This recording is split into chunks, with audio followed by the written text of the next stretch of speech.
नाम से भी जाना जाता है। गोरी बिजबिहाड़ा का रहने वाला है। कहा जा रहा है कि उसने 22 अप्रैल को होने वाले हमले की मंसूबाबंदी और इसको अंजाम देने में पाकिस्तानी दहशतगर्दों की मदद करने में कलीदी किरदार अदा किया था। आदिल ने 2018 में अटारी वाघा सरहद के जरिए कानूनी तौर पर पाकिस्तान का सफर किया था। अपने क़याम के दौरान उसने पिछले साल जम्मू कश्मीर में वापस दरअंदाजी करने से पहले दहशतगर्द कैंपों में तरबियत हासिल की थी।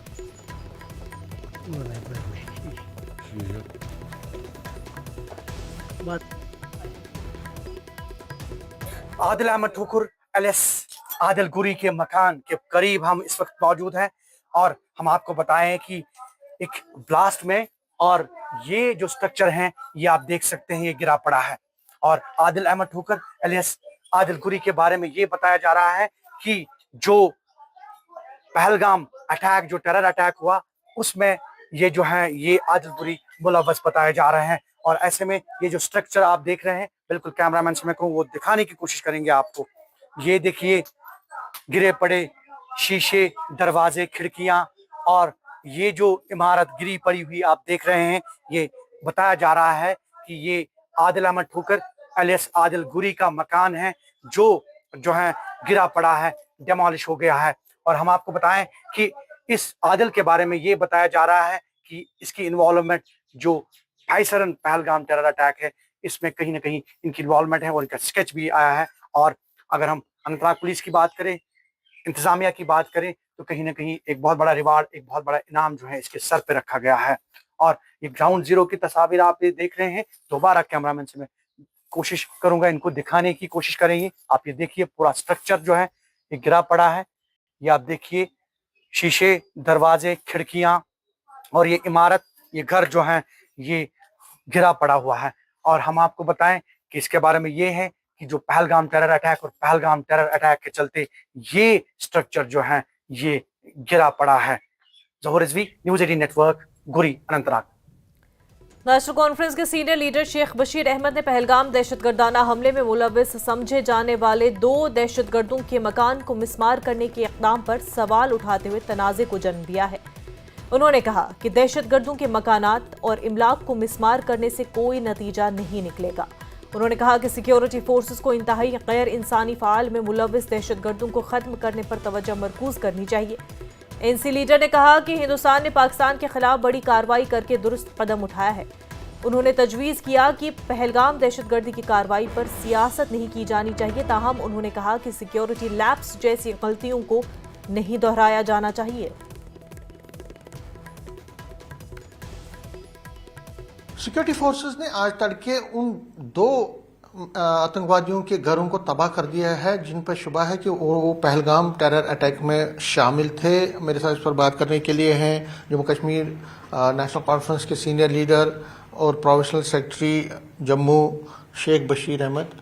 सर, ये जो अटैक हुआ पहलगाम अटैक और उसके बाद अब सिक्योरिटी फोर्सेस एक्शन में आ गए हैं और 2 ऐसे आतंकवादियों के घरों को तबाह कर दिया गया है जिन पे शक है कि वो इस कार्रवाई में, इस अटैक में शामिल थे। नेशनल कॉन्फ्रेंस को किस तरह से लेती? देखिए जी, जो अटैक हुआ, अटैक होने से पहले एक्शन होता तो अटैक नहीं होता। इस अटैक के मामले में आज भी मैं पढ़ रहा था, आज ये कहा गया है कि जिस जगह पे टूरिस्ट जाते थे वहाँ शायद परमिशन नहीं ली गई थी या इन्फॉर्म नहीं किया गया था। कश्मीर पूरा जो है वो टूरिस्ट रिजॉर्ट है, पूरा कश्मीर। वहाँ जब इंटर होते हैं टूरिस्ट तो वो हर जगह जाना चाहते हैं। और ये जो वाक़ा हुआ, ये बदकिस्मत वाक़ा हुआ जिसमें इंसानियत का कत्ल हुआ और कोई भी इसको बर्दाश्त नहीं करेगा, ना ही इसके लिए कोई माफ़ी की गुंजाइश है। अब जो आप कह रहे हैं कि जनाब 2 घरों को तबाह किया और शक की बुनियाद पे, शुबा है कि यही थे जिन्होंने ये अटैक किया, तो मैं समझता हूं कि मकानों के तबाह करने से मिलिटेंसी ख़त्म नहीं होगी, प्रॉपर्टी के नुकसान से न करने से तबाह नहीं होगी। जब तक इस बात की गुंजाइश रहेगी कि वो लोग जब तक ट्रैप ना हो जाएं उनको सज़ा देनी है, मकान को गिराने से उनको सज़ा नहीं मिलेगी। ये मेरा सोच है।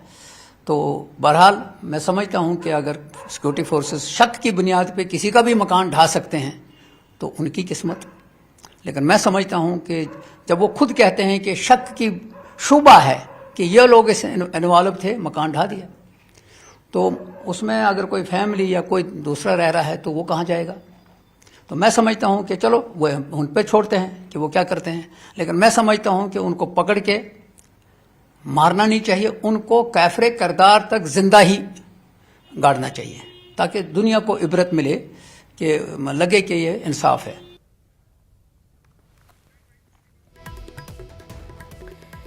कठुआ में दहशतगर्दी के खिलाफ एक बड़ा ऑपरेशन शुरू हुआ है। हीरानगर इलाके में रेलवे यार्ड के करीब ये ऑपरेशन शुरू हुआ है।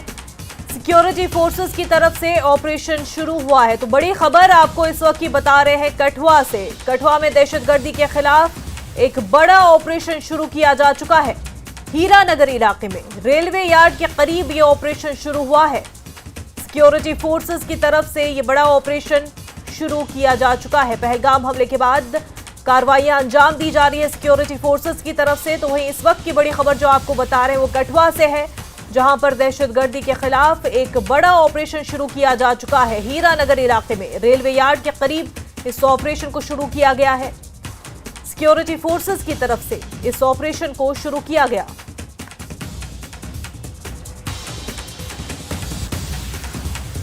पहलगाम हमले के बाद लगातार सिक्योरिटी फोर्सेस कार्रवाइयां अंजाम दे रहे हैं। सिक्योरिटी फोर्सेस अपनी मुहिम तेज किए हुए हैं।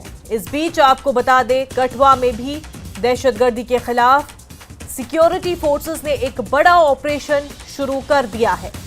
कठुआ में हीरानगर इलाके में रेलवे यार्ड के करीब सिक्योरिटी फोर्सेस ने इस ऑपरेशन को शुरू कर दिया है।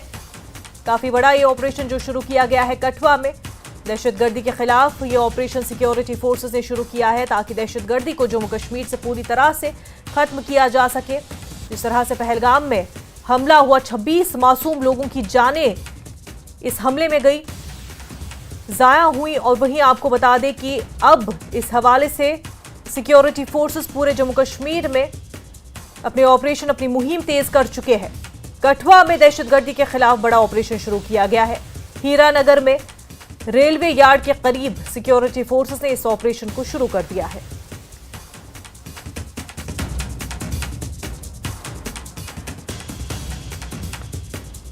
वहीं दूसरी तरफ आपको बता दें कि सिफारती तौर पर भी मरकजी हुकूमत ने कई इक़दाम पाकिस्तान के खिलाफ उठाए हैं, चाहे वो इंडस ट्रीटी के हवाले से हो।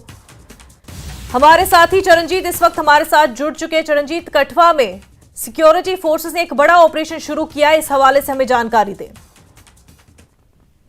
जी बिल्कुल, बता दूं कि आज सुबह की भी बात करूं तो आज छन रोडियां मंगतियां इलाके में भी एक महिला जो है उसने करीब 4 के करीब जो है वतनरी देखे, जिसके बाद से इलाके में लगातार सर्च ऑपरेशन चलाया जा रहा है। वहीं दूसरी ओर बता दूं तो हीरानगर का जो रेलवे स्टेशन है उसके आसपास के जो इलाके हैं वहां पर भी जो है सुरक्षा बढ़ा दी गई है, क्योंकि बता दें तो पुलिस स्टेशन जो है वो भी कुछ ही दूरी पर है।